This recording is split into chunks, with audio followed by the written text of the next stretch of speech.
Cuando crucé el umbral de la cocina de mi hijo aquella tarde, el sonido metálico que resonó desde dentro me detuvo en seco, como si alguien hubiera lanzado una bandeja al suelo. Había ido a su casa sin avisar, algo que jamás hacía, pero desde hacía semanas me inquietaba un presentimiento extraño, una sombra silenciosa que estaba creciendo entre nosotros sin que yo pudiera explicarlo del todo.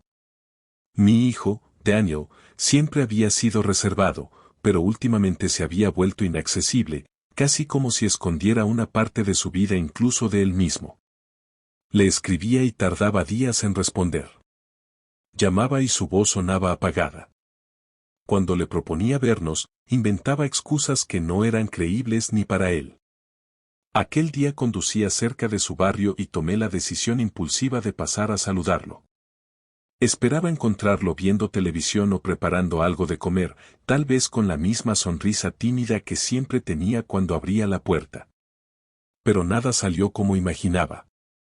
La puerta principal estaba entreabierta y un olor extraño salía desde el interior. No supe definirlo al principio, pero tenía un matiz ácido, como si algo se estuviera quemando. Llamé su nombre desde la entrada, pero no contestó. El silencio en la casa era tan denso que podía oír mi propia respiración. Entré despacio, sintiendo como mi corazón se aceleraba con un ritmo que no lograba controlar. Dejé mi bolso en el sofá y avancé hacia la cocina siguiendo aquel olor que me inquietaba. Pensé que quizá Daniel había dejado algo en el fuego y se había quedado dormido, algo que, por descuidado que fuera, nunca habría hecho. Pero cuando llegué a la puerta de la cocina, lo que vi me dejó paralizada. Antes de comprender por completo lo que estaba delante de mí, un sonido agudo, como un zumbido eléctrico, vibró en el aire. Había cables extendidos por el suelo, enredados con herramientas que jamás había visto en la casa de mi hijo. Sobre la encimera, varias botellas de productos químicos estaban abiertas, algunas aún goteando. El olor era más intenso allí, casi insoportable. Junto a ellas, papeles con fórmulas escritas apurado y un cuaderno con dibujos de piezas metálicas que no entendía. Por un instante me quedé sin aliento, incapaz de moverme, como si mis pies se hubieran enraizado al suelo. Pero eso no fue lo peor. En medio de la cocina, justo frente a la mesa, había una estructura improvisada con tubos, cables y un artefacto extraño que emitía un parpadeo intermitente. Sus luces se encendían y apagaban como si estuvieran respirando. La vibración del aparato me recorría los huesos. No supe si era un experimento, un dispositivo casero o algo más peligroso.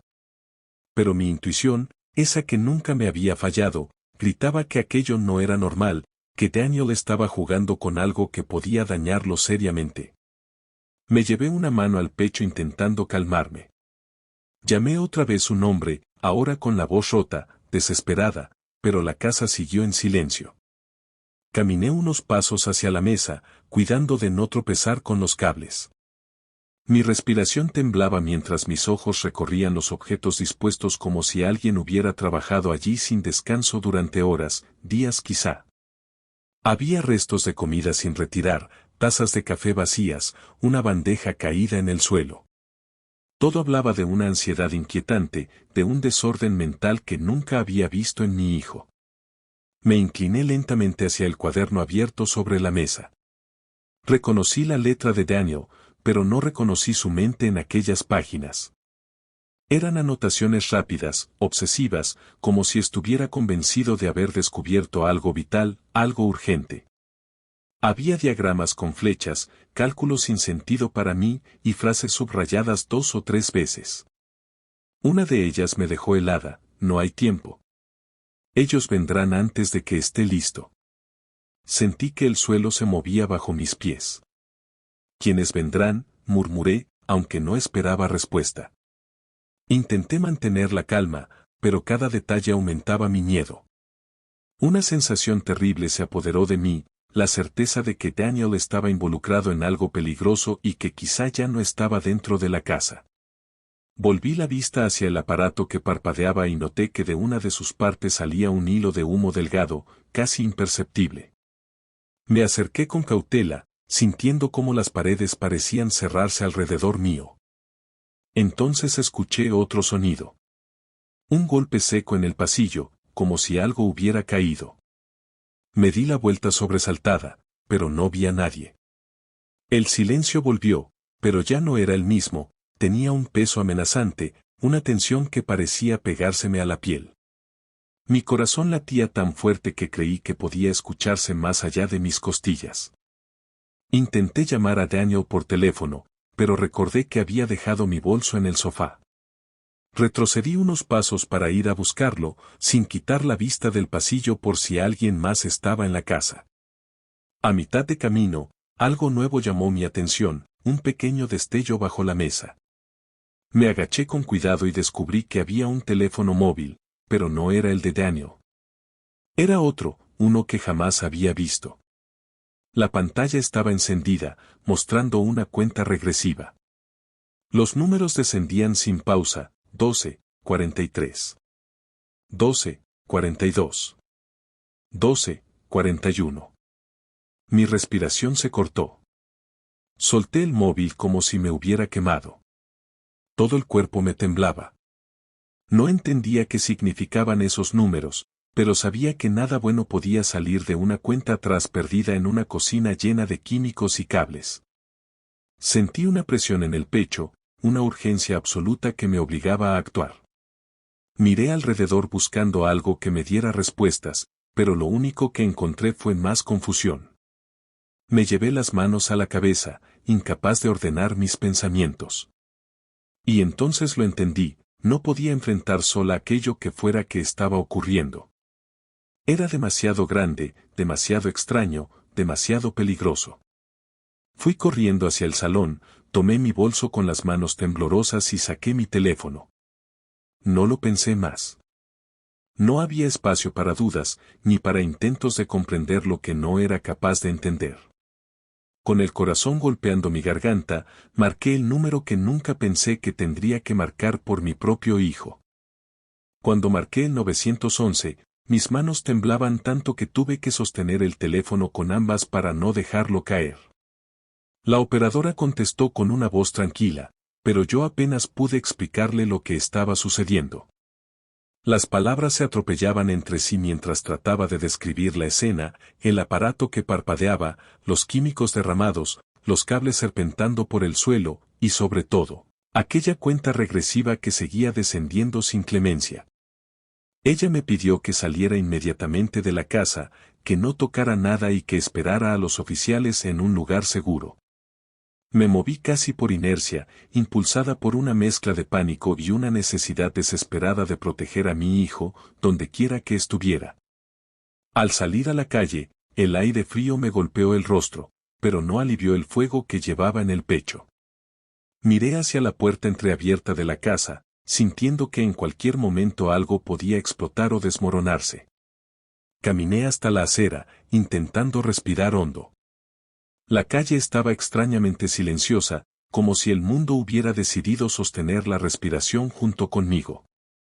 Miraba cada coche que pasaba, cada sombra que se movía, esperando ver aparecer a Daniel, esperando que todo fuera un malentendido, una exageración de mi parte. Pero los segundos pasaban y no había rastro de él. Los primeros en llegar fueron los bomberos, seguidos de 2 patrullas de policía.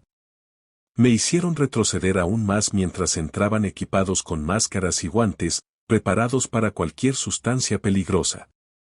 Uno de ellos se acercó a mí y empezó a hacerme preguntas, cuando había visto por última vez a mi hijo, si sabía en qué trabajaba últimamente, si había notado algún comportamiento extraño.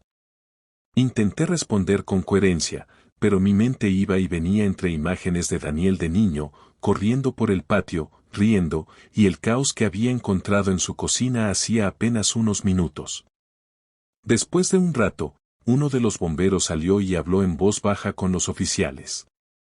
El policía que me había estado interrogando regresó conmigo con expresión seria. Me dijo que habían encontrado un dispositivo aparentemente inestable, que habían evacuado parte de la casa y que un equipo especializado estaba en camino. Le pregunté si podían decirme qué era, pero respondió que aún no lo sabían con certeza. La palabra inestable retumbó en mi mente. Mi hijo, mi Daniel, metido en algo que podía destruirlo todo. Me ofrecieron sentarme en la ambulancia mientras esperábamos más información. Acepté, aunque las piernas casi no me respondían. Dentro, un paramédico me revisó la presión y me ofreció agua. Yo apenas podía mantener mi mirada fija en la puerta de la casa. Cada vez que alguien salía, esperaba que trajera noticias, algo que hiciera que todo tuviera sentido. A medida que avanzaba el tiempo, mi miedo se transformaba en una angustia más profunda y más oscura. ¿Y si Daniel no regresaba?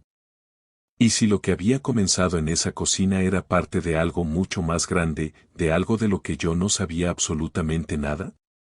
Pasó cerca de una hora cuando, finalmente, un coche oscuro se detuvo frente a la casa. De él bajaron dos personas vestidas de civil, pero con una presencia que imponía. Uno de ellos llevaba un maletín metálico. Entraron sin saludar ni perder un segundo. Uno de los oficiales me explicó que eran especialistas en artefactos improvisados. Aquellas palabras me helaron la sangre. No pude evitar imaginar a Daniel fabricando algo peligroso, atrapado en sus propios pensamientos, convencido de que estaba haciendo lo correcto. La espera se hizo interminable. El cielo empezó a oscurecerse, teñido de un gris que parecía acompañar mi desesperación. Por fin, después de lo que parecieron horas, el equipo salió de la casa. Hablaron con los oficiales y luego uno de ellos se dirigió hacia mí. Tenía el rostro serio pero no alarmado, lo cual alivió ligeramente la tensión que me comprimía el pecho. Me explicó que el dispositivo había sido desactivado y que, según su análisis preliminar, no parecía ser una bomba en el sentido tradicional. Era más bien un aparato experimental, ensamblado con piezas caseras y conectado a sustancias que, combinadas incorrectamente, podían haber provocado una reacción peligrosa.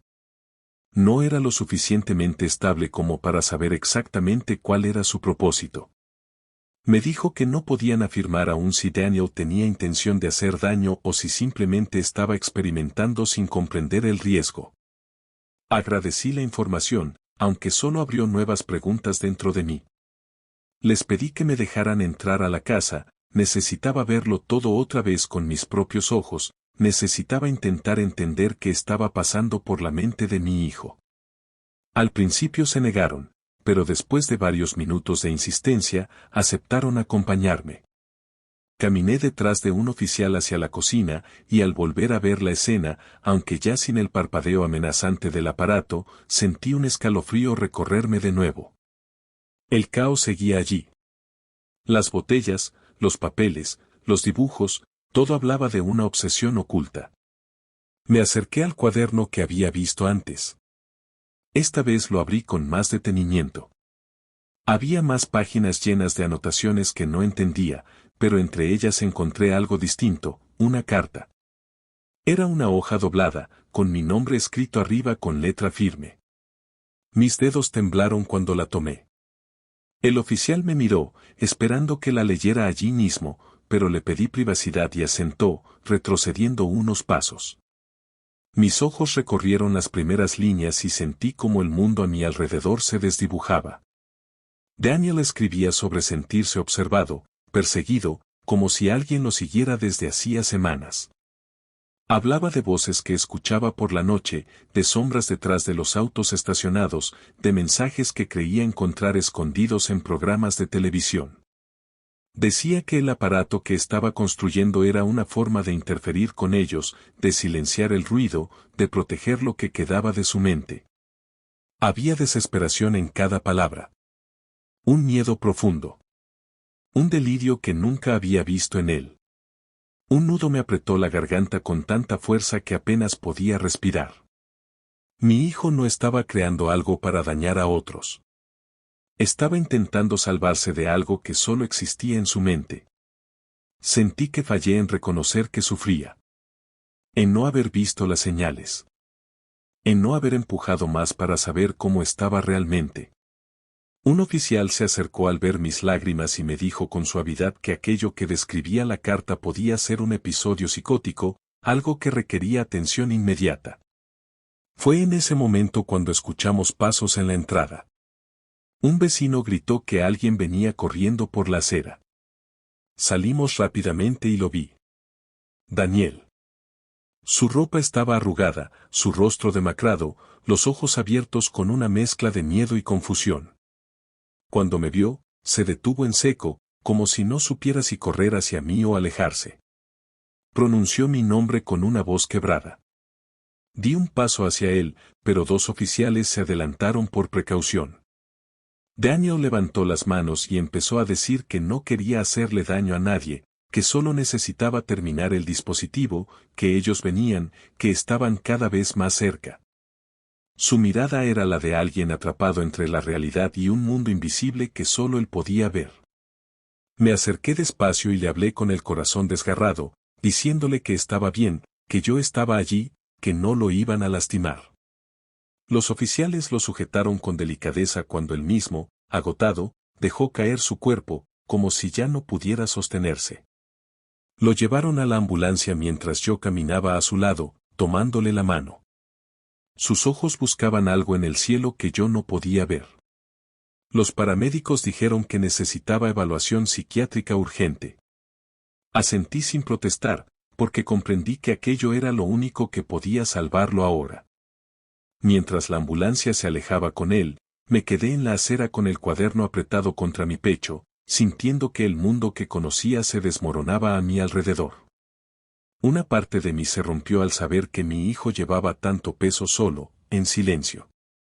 Pero otra parte, una pequeña y casi imperceptible, se llenó de determinación.